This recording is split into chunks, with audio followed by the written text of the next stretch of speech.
എൻ്റെ മോൻ എന്നെപ്പോലെ വളരണം, അല്ലെങ്കിൽ എൻ്റെ മോൾ എന്നെപ്പോലെ വളരണം. നമ്മൾ കുട്ടികളെ വളർത്തുമ്പോൾ എപ്പോഴും പറയുന്ന ഒരു കാര്യമാണ് ഇത്, അല്ലേ? അവൾ എന്നെപ്പോലെയാണ് ആവണം, അല്ലെങ്കിൽ അവൻ എന്നെപ്പോലെ ആവണം. നമ്മൾ ആഗ്രഹിച്ച രീതിയിൽ അവർ വളരണം എന്ന ഒരു കുഞ്ഞു വാശി നമ്മുടെ മനസ്സിലെപ്പോഴും ഒരു മാതാപിതാവ് എന്ന നിലയിൽ നമ്മൾ ഓരോരുത്തരുടെയും മനസ്സിൽ ഉണ്ടാവും. പക്ഷേ കുട്ടികൾ നമ്മളുടെ തനി പകർപ്പാക്കി വളർത്തുന്നത് ശരിയാണോ? നമ്മുടെ ഒരു രണ്ടാം പകർപ്പാണോ നമ്മുടെ കുഞ്ഞുങ്ങൾ? കാരണം ജീവിതം എപ്പോഴും മുന്നോട്ടാണ് പോയിക്കൊണ്ടിരിക്കുന്നത്. അത് ഭൂതകാലത്തിലേക്ക് ഒരിക്കലും പോകുന്നില്ല. അപ്പോൾ മുന്നോട്ടുള്ള ജീവിതത്തിൽ അവർ പലപ്പോഴും അവരുടെ ആഗ്രഹങ്ങൾ പോലും ചില കാര്യങ്ങളിൽ നമ്മൾ ചോദിക്കാറില്ല. നമ്മളാണ് അവരിൽ എല്ലാ തീരുമാനങ്ങളും എടുക്കുന്നത്. അവരെക്കുറിച്ചുള്ള തീരുമാനങ്ങളെല്ലാം എടുക്കുന്ന ഒരു പ്രായമുണ്ട്. അതിൽ കവിഞ്ഞും നമ്മൾ അവരുടെ കാര്യങ്ങളെല്ലാം ചിന്തിച്ചുകൊണ്ടേയിരിക്കും, തീരുമാനിച്ചുകൊണ്ടേയിരിക്കും. ഒരു കണക്കിൽ അത് അവരോട് ചെയ്യുന്ന ഒരു അനീതിയായിട്ടാണ് എനിക്ക് പലപ്പോഴും തോന്നിയിട്ടുള്ളത്. ഞാനും ഒരു മാതാവാണ്. നമ്മളെല്ലാവരും ചിന്തിക്കുന്നത് നമ്മുടെ കുഞ്ഞുങ്ങൾ എന്നും ദുഃഖങ്ങളറിയാതെ, എന്നും സന്തോഷത്തോടുകൂടെ വലിയ ജോലിയൊക്കെ ആയി ബുദ്ധിമുട്ടുകളില്ലാതെ കഴിയണം എന്നതാണ് നമ്മൾ ഓരോ മാതാപിതാക്കളുടെയും ലക്ഷ്യം. അതിനുവേണ്ടിയാണ് നമ്മൾ പ്രവർത്തിക്കുന്നത്. പക്ഷേ നമ്മൾ ജീവിതത്തിൽ കുറേ ഇല്ലായ്മകളും വല്ലായ്മകളും വിഷമങ്ങളും ബുദ്ധിമുട്ടുകളും പ്രശ്നങ്ങളും എല്ലാം നേരിട്ടിട്ടാണ് നമ്മൾ എന്താണ് നല്ലതും ചീത്തയും, അല്ലെങ്കിൽ എങ്ങനെയാണ് പ്രശ്നങ്ങൾ സോൾവ് ചെയ്യുന്നത് എന്നെല്ലാം നമ്മൾ പഠിച്ചത് അങ്ങനെയാണ്. അത്തരം ഒരു എക്സ്പീരിയൻസ് അവർക്കില്ല എങ്കിൽ, എല്ലാം ഇങ്ങനെ ഉള്ളതിൽ കവിഞ്ഞ് നമ്മൾ അവർക്ക് കൊടുത്തു കഴിഞ്ഞാൽ അവരെങ്ങനെയാണ് ലൈഫിലെ പല പാഠങ്ങളും പഠിക്കുന്നത്?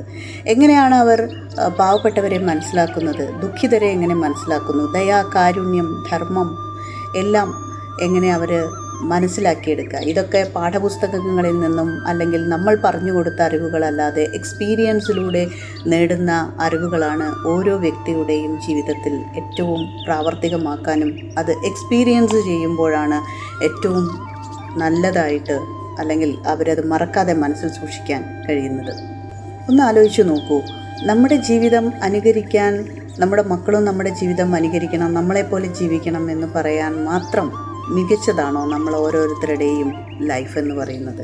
ഇനി മികച്ചതാണെങ്കിൽ തന്നെ, നമ്മളുടെ ജീവിതം മികച്ചതാണെങ്കിൽ അതുപോലെ തന്നെ ജീവിച്ചു പോകാൻ ഇന്നത്തെ സൊസൈറ്റിയിൽ, ഇന്നത്തെ സമൂഹത്തിൽ, മാറിക്കൊണ്ടിരിക്കുന്ന സമൂഹത്തിൽ അവർക്കതിന് കഴിയുമോ? നമ്മൾ അങ്ങനെ പരുവപ്പെടുത്തിയെടുത്താൽ അവർ പലയിടത്തും പരാജയപ്പെട്ടു പോവും. നമ്മുടെ സ്വപ്നങ്ങളും നമ്മുടെ പ്രതീക്ഷകളും ഒക്കെ അതിനൊക്കെ അനുസരിച്ച് അവർക്ക് വളർന്നു വരാൻ കഴിയാതെ വരില്ലേ? നിങ്ങൾ അങ്ങനെ ചിന്തിച്ചു നോക്കിയിട്ടുണ്ടോ എപ്പോഴെങ്കിലും?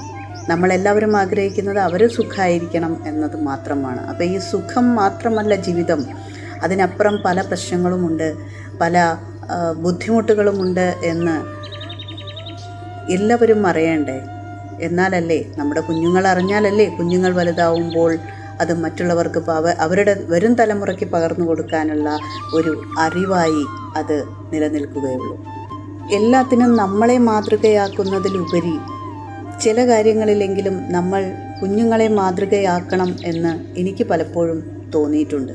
പുതിയ പുതിയ കാര്യങ്ങൾ ആർജിച്ചെടുക്കുന്നതും അത് അവരുടെ ലൈഫിൽ പ്രാവർത്തികമാക്കുന്നതിലും അവർക്കുള്ള ചുറുചുറുപ്പും അവർക്കുള്ള ആ ഒരു ആത്മധൈര്യവും അല്ലെങ്കിൽ ആ ഒരു അറിവും ഒക്കെ ചില കാര്യങ്ങളിലെങ്കിലും നമുക്ക് അവരെ അപേക്ഷിച്ച് വളരെ കുറവായിട്ടാണ് എനിക്ക് തോന്നിയിട്ടുള്ളത്. അപ്പോൾ ചില കാര്യങ്ങളിലെങ്കിലും കുഞ്ഞുങ്ങളുടെ അഭിപ്രായങ്ങളും കുഞ്ഞുങ്ങളുടെ കഴിവും അവരുടെ പുതിയ കാര്യങ്ങൾ മനസ്സിലാക്കാനുള്ള അവരുടെ കഴിവിനെയും ഒന്ന് അപ്രീഷിയേറ്റ് ചെയ്ത് കൊടുത്താൽ ഒരുപാട് കഴിവുകൾ ഉള്ള കുഞ്ഞുങ്ങൾ നമുക്കിടയിലുണ്ട്. മാതാപിതാക്കളോട് പറയാൻ മടിച്ചുകൊണ്ട്, മാതാപിതാക്കളുടെ ഇഷ്ടത്തിനനുസരിച്ച് അവരുടെ ഇഷ്ടങ്ങളെ മറികടന്നുകൊണ്ട്, അവരുടെ ഇഷ്ടങ്ങളെ പാടെ മറന്നുകൊണ്ട് ജീവിക്കുന്ന പല കുഞ്ഞുങ്ങളും നമ്മളുടെ ചുറ്റുവട്ടത്ത് തന്നെ ഉണ്ട്. അപ്പോൾ എപ്പോഴും അവർക്ക് താങ്ങായി, അവർക്കൊരു ബാലൻസായി, അവർക്കൊരു കരുതലായി നിൽക്കുകയാണ്. ഇത് നല്ല പാരൻറ്റിങ്ങിൻ്റെ ഉദ്ദേശം അത് മാത്രമാണ്. കുട്ടികളെ ഇങ്ങനെ അവരെ എത്ര വലുതായാലും അവരെ പരുവപ്പെടുത്തി അവരെ കൺട്രോൾ ചെയ്തെടുക്കുക എന്നതല്ല. അവർക്ക് അവരുടെ വഴി തിരഞ്ഞെടുക്കാനുള്ള ഒരു ബാലൻസ് കൊടുക്കുക. ജീവിതത്തിൽ നല്ലതും ചീത്തയും മനസ്സിലാക്കാനുള്ള ഒരു ബാലൻസ്, ഒരു കരുതൽ, ഒരു താങ്ങും തണലുമായിട്ട് നിൽക്കാൻ, സപ്പോർട്ട് ചെയ്ത് നിൽക്കാൻ എവിടെയെങ്കിലും പരാജയപ്പെട്ടു പോയാൽ അത് നിൻ്റെ ആജീവനാന്ത പരാജയമാണെന്ന് മനസ്സിലാക്കാതെ ആ പരാജയത്തിൽ നിന്ന് അവന് കൊടുക്കേണ്ട പാഠങ്ങൾ മനസ്സിലാക്കി കൊടുത്തുകൊണ്ട് ഒരു ബാലൻസ് ജീവിതത്തിൽ ഉണ്ടാക്കിയെടുക്കാൻ ഉള്ള ഒരു പ്രാപ്തി ഒരുക്കി കൊടുക്കുകയാണ് ഒരു നല്ല പാരൻറ്റിങ്ങിൻ്റെ ഉത്തരവാദിത്വം. അത്രയൊക്കെ ഒരു പാരൻ്റ് ചെയ്യേണ്ടതുള്ളൂ എന്നതാണ് എൻ്റെ ഒരു അഭിപ്രായം.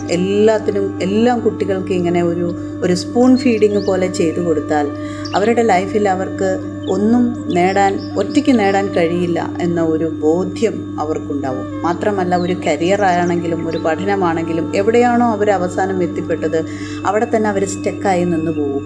അതിൽ നിന്നും ഒരു പുതിയ കാര്യങ്ങളിലേക്ക് എത്താനോ അല്ലെങ്കിൽ പുതിയ ഒരു കാര്യം പരീക്ഷിച്ചു നോക്കാനോ ഉള്ള ഒരു ധൈര്യം അവർക്ക് ഇല്ലാണ്ടായി പോകും. അപ്പം അങ്ങനെ ധൈര്യശാലികളല്ലാത്ത ആത്മവിശ്വാസമില്ലാത്ത ഒരു കുഞ്ഞുങ്ങളെ അല്ല നമുക്കാർക്കും വേണ്ടത്. ആണോ? കുഞ്ഞുങ്ങളുടെ കാര്യങ്ങളൊന്നും നമ്മൾ ശ്രദ്ധിക്കേണ്ട എന്നതല്ല അതിനർത്ഥം. അവരുടെ എല്ലാ കാര്യങ്ങളും നമ്മൾ ശ്രദ്ധിക്കണം. പക്ഷേ അവരുടെ തനിമയെ നമ്മൾ അംഗീകരിച്ചു കൊടുക്കുക. അവർക്ക് ഓരോ കുഞ്ഞായാലും നമ്മുടെ കുഞ്ഞുങ്ങളാണെങ്കിലും അവരുടേതായ ഇഷ്ടാനിഷ്ടങ്ങളും അവരുടേതായ അഭിപ്രായങ്ങളുമുണ്ട്. അതിന് ആ അഭിപ്രായ പ്രകടനത്തിനും ആ ഇഷ്ടങ്ങൾ പറയാനുമുള്ള ഒരവസരം നമുക്ക് അവർക്ക് നൽകുക. ഭൂതകാലത്തിലേക്ക് അവരെ ഒരിക്കലും വലിച്ചിഴക്കാതിരിക്കുക. നമ്മളെല്ലാ കാര്യങ്ങളും അവർക്ക് ചെയ്തു കൊടുക്കും. എന്നിട്ട് അവസാനം നമ്മൾ ഞാനിങ്ങനെയാണ് ജീവിച്ചത്, അതിൻ്റെ ആവശ്യമില്ല. കാരണം നമ്മൾ ജീവിച്ചപ്പോൾ ഉണ്ടായിരുന്ന ഒരു സൊസൈറ്റി അല്ല ഇപ്പോൾ. നമ്മൾ പണ്ട് ജീവിച്ച പോലെയല്ല നമ്മളിന്ന് ജീവിക്കുന്നത്. ഒരുപാട് മാറ്റങ്ങൾ വന്നു.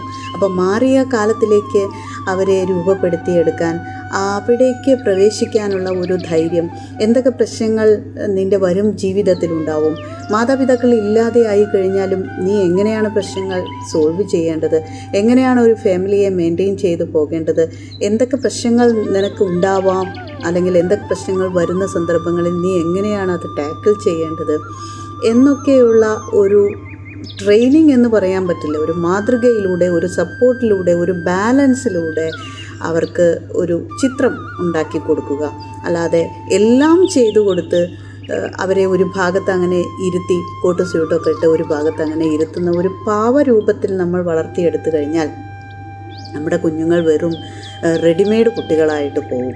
അപ്പോൾ അവർ മാറുന്ന സാഹചര്യത്തിനനുസരിച്ച് മാറാനോ അവരുടെ ആ ചാനലിൽ നിന്ന് ഒന്ന് മാറി ചിന്തിക്കാനോ അല്ലെങ്കിൽ ആ ചാനൽ വിട്ട് വേറൊരു ചാനലിലൊരാളെ കാണുമ്പോൾ അത് അഡാപ്റ്റ് ചെയ്യാനോ അവർക്ക് കഴിയാതെ പോകും. ഇന്ന് ഒരുപാട് ഡൈവോഴ്സ് കേസുകൾ വരുന്നു. എന്തുകൊണ്ടാണ് ഇത്തരം ഡൈവോഴ്സ് കേസുകൾ ധാരാളം ഉണ്ടാകുന്നത്? അല്ലെങ്കിൽ ഡിപ്രഷനിലേക്ക് പോകുന്നു, അല്ലെങ്കിൽ കുട്ടികൾ വളരെ വഴിതെറ്റി ഇതൊന്നും അവർക്ക് അവരുടെ പ്രശ്നങ്ങളൊന്നും ആരോടും പറയാനുള്ള ഒരു സ്പേസ് ഇല്ല. ഒരു പേടിയാണ് അവർക്ക്. പ്രശ്നങ്ങൾ എവിടെ പറയണം, എങ്ങനെ പറഞ്ഞാലാണ് ശരിയാവുക, എങ്ങനെ പറഞ്ഞാലാണ് അത് അവർക്ക് ബോധ്യപ്പെടുക എന്നുള്ള ഒരു ടെൻഷൻ. തൻ്റെ മാതാപിതാക്കളെ അവർക്ക് തിരിച്ചറിയാൻ കഴിയുന്നില്ല. എങ്ങനെയായിരിക്കും ഒരു വിഷയത്തിൽ അവർ പ്രതികരിക്കുക എന്നത് അവർക്ക് തന്നെ ഊഹിച്ചെടുക്കാൻ പറ്റുന്നില്ല. അപ്പോൾ അങ്ങനെയാവുമ്പോൾ കുട്ടികൾ എങ്ങനെയായിരിക്കും എന്ന് നമുക്കും തിരിച്ചറിയാൻ പറ്റാത്ത ഒരു കാലഘട്ടത്തിലേക്ക് വന്നു. ഒരു ചെറിയ പ്രശ്നങ്ങളുണ്ടാകുമ്പോൾ തന്നെ അവർ വളരെ ആ പ്രശ്നങ്ങൾ ആജീവനാന്ത പ്രശ്നങ്ങളായിട്ട് അവർ മനസ്സിലാക്കി അതൊരു വലിയ ഇഷ്യൂവിലേക്ക്, അവരുടെ ജീവിതം തന്നെ നശിച്ചു പോകുന്ന ഒരു അവസ്ഥയിലേക്ക് നീങ്ങിപ്പോകുന്നുണ്ട്. കുട്ടികൾ വളരട്ടെ, അവരുടെ ഇഷ്ടങ്ങൾക്കും കൂടെ പ്രാധാന്യം കൊടുത്തുകൊണ്ട് അവരവരുടെ വഴി കണ്ടെത്താനുള്ള ഒരു അവസരമുണ്ടാക്കി കൊടുക്കുക. അവരുടെ വഴി അവർ തന്നെ കണ്ടെത്തണം.